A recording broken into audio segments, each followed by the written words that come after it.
El medio ambiente, a la hora de decir qué es, muchas veces pensamos en Ecologistas en Acción, o pensamos en ARCA, o en Greenpeace, o en defender las ballenas, o los problemas que tienen los agricultores y ganaderos con la PAC y las medidas agroambientales, la ecocondicionalidad. Todas estas cosas se nos vienen de Europa, de ese acervo ambiental que nos obliga a hacer cosas, a depurar nuestras aguas fecales, a recoger las basuras. Eso es, más que nada, es civilización, ¿no? Tener un espacio limpio para nosotros.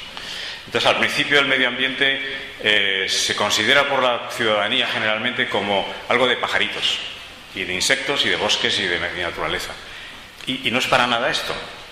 Poco a poco nos hemos dado cuenta, las sociedades, y tratamos de inculcar los profesionales en el resto de la población, que el medio ambiente es todo, es el entorno del ser humano.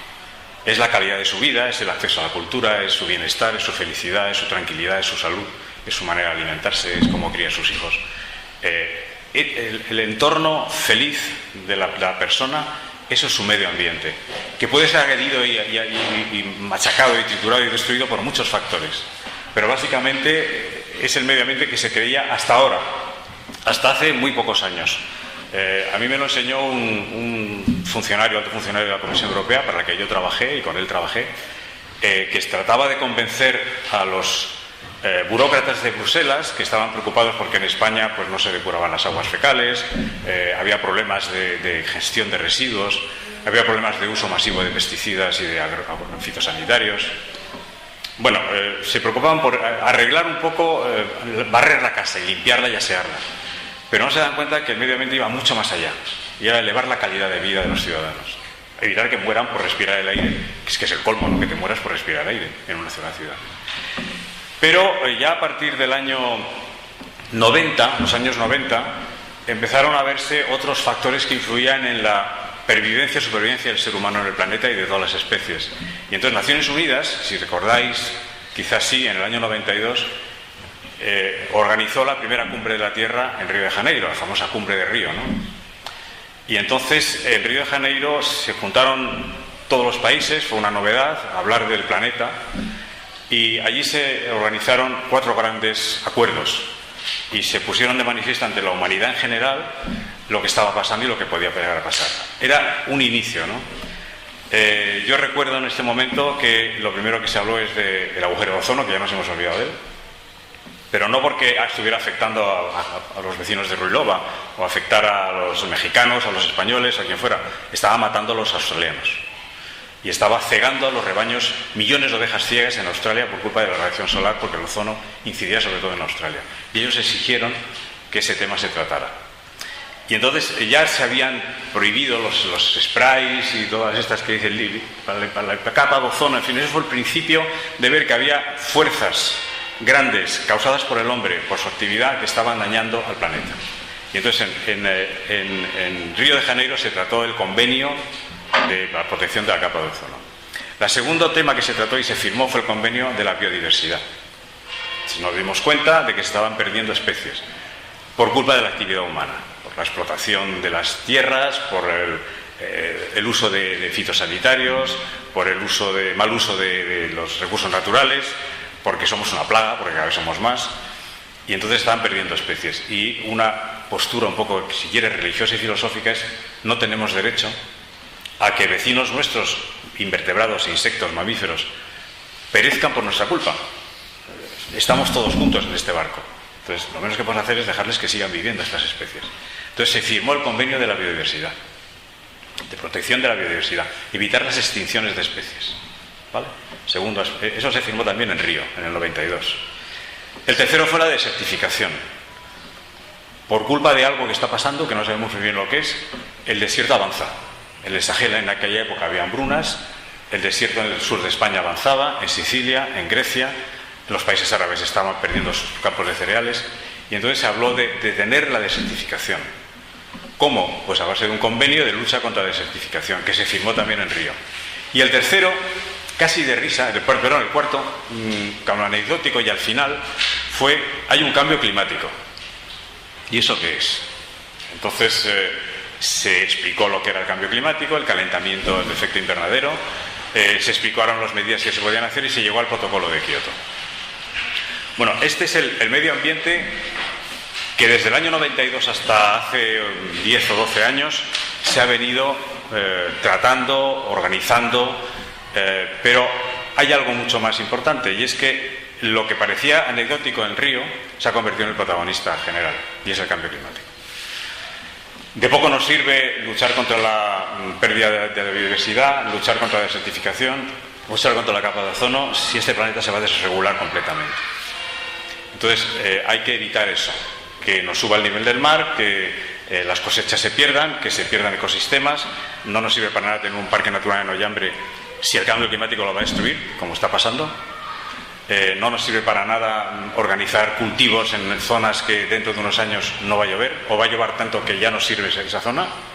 Entonces el trastorno va a ser tan brutal, o prevén que puede ser tan brutal, que de poco sirve que hablemos de otras cosas. Se ha convertido ya en lo principal objetivo de las políticas ambientales en Europa y en el mundo entero.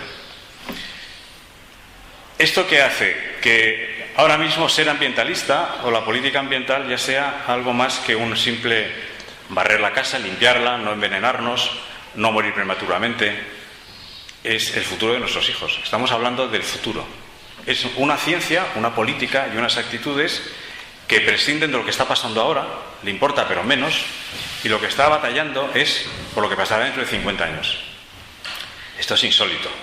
En la economía esto no existe. En la vida diaria de los seres humanos y más occidentales, que somos gente que vivimos al día, que tenemos una esperanza de vida corta o relativamente corta, que nos hablen ahora de que nos preocupemos hoy, y sobre todo nuestros políticos, de lo que puede pasar dentro de 30, 40 o 50 años, no lo entienden. Y entonces dicen, los ambientalistas están actuando como religiosos. Es casi una religión, porque está hablando del futuro, de un futuro impredecible, pero trata de presentar las bases de que en el futuro esto no afecte a nuestros nietos. ¿Quién se dedica a esto? ¿Qué político, administrativo, empresario o ciudadano normal piensa en el futuro de su nieto? Pocos.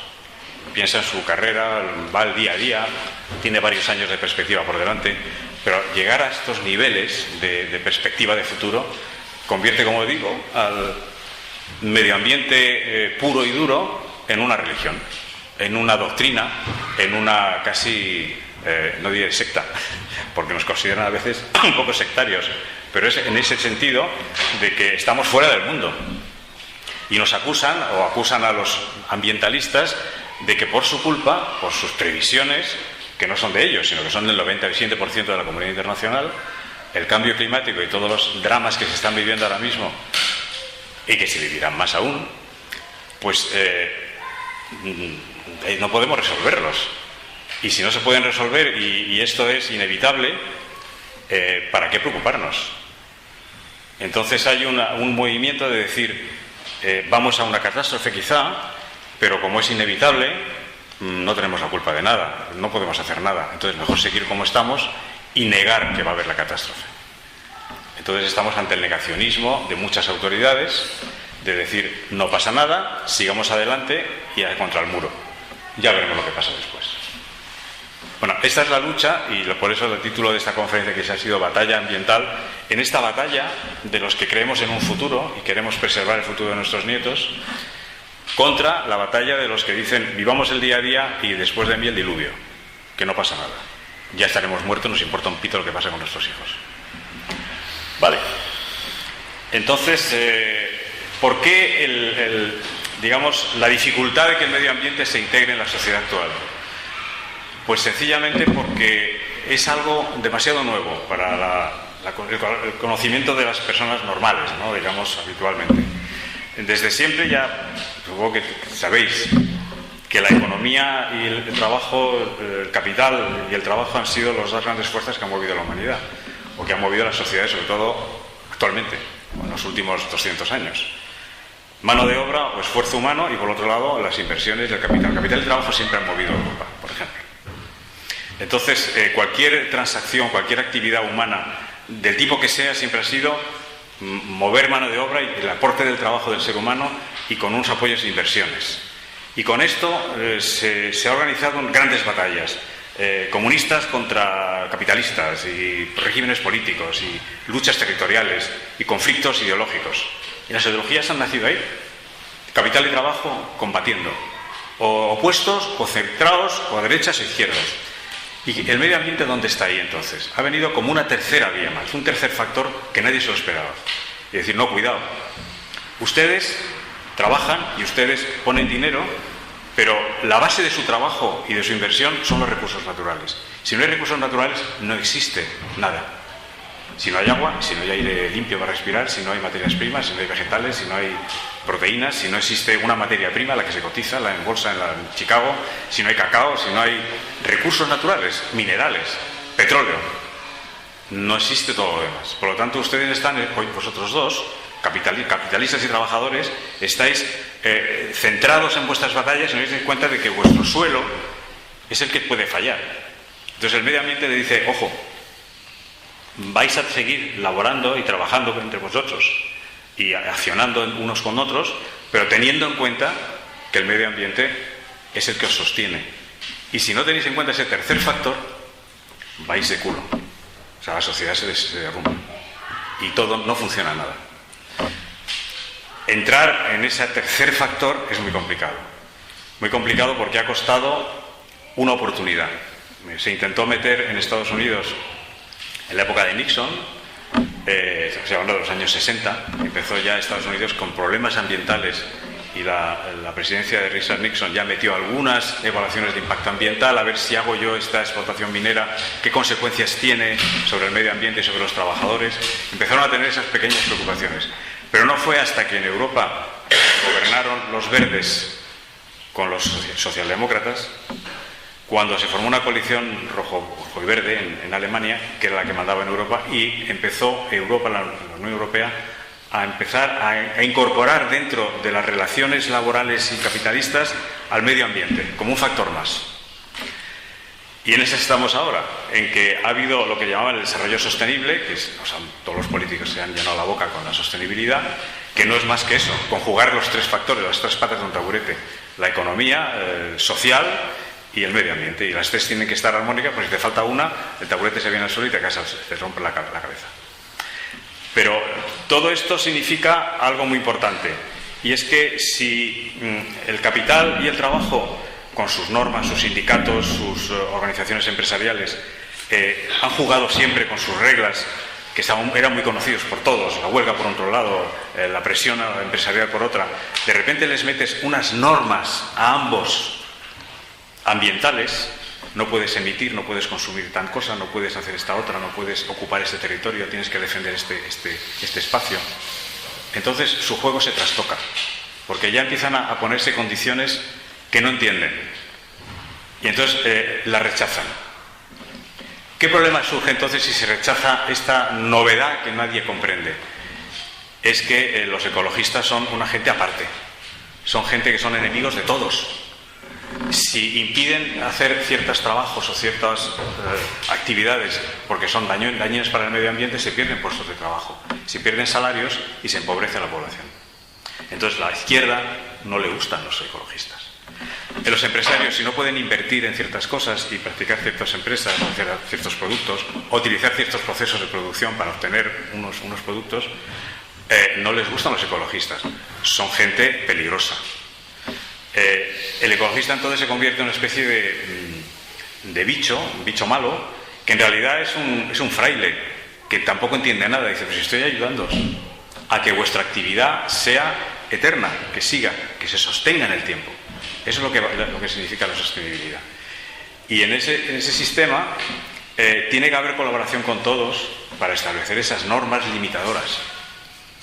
Pero ¿qué sucedió? Y estoy explicando un poco el origen del medio ambiente y su evolución hasta hoy. ¿Qué sucedió entonces en los años 80, finales de los 80? Pues que mientras que en la cumbre de Río se preparaba, cayó el muro de Berlín. Entonces, al caer el muro de Berlín, en el mundo, el sistema, digamos, la izquierda comunista, y estoy hablando de política porque el medio ambiente y la política tienen mucho que ver, dejó de ser un problema.